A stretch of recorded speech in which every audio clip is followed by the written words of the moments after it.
လီလာမှလို့ရပါတယ်ရှင်။ဒါလေးတွေက50သားထုတ်9000နဲ့နေပါရှင်။ဒါလေးက3500ရန်ပူလေးပါရှင်။3500ရန်3ပူလို့ရှိရင်1000နဲ့လာဝယ်လို့ရပါတယ်။50သားတစ်ထုပ်နဲ့3500ရန်တစ်ပူနဲ့လို့ရှိရင်1000နဲ့လာဝယ်လို့ရပါတယ်ရှင်။မလေးမျိုးနဲ့အိမ်ဟောချရသေးဘောနော်တခြားမျိုးဆိုလို့ရှိရင်တော့ငွေကြိုလို့ရပါတယ်ဒီလိုမျိုးပူလေးတွေပါလာမှလို့ရတယ်နော်မက်ဆေ့ပစ္စည်း install ရှိပါတယ်ရှင်။မနေ့ပဲအရင်ကိုချရသေးပေါ့နော်တခြားမျိုးဆိုတော့ငွေကြိုလို့ရပါတယ်ဒါလည်းအတန်တန်ပြောပါလေတချို့တွေခဏခဏလာမေးကြလို့ပေါ့နော်မနေ့ပဲအရင်ကိုချရပါသေးရဲ့ရှင်ကြုံကြည်စိတ်ချစွာနဲ့လာမှာလို့ရပါတယ်နော်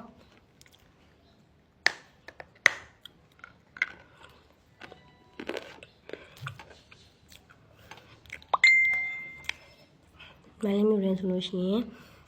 အိမ်မှာလာဝယ်ရမ်းရပါတယ်မြို့ပတ်လန်25လမ်းအရှိပတ်စီအကြောင်းရဲ့နောက်ဖက်ပါရှင်ရွရွလေးပါရှင်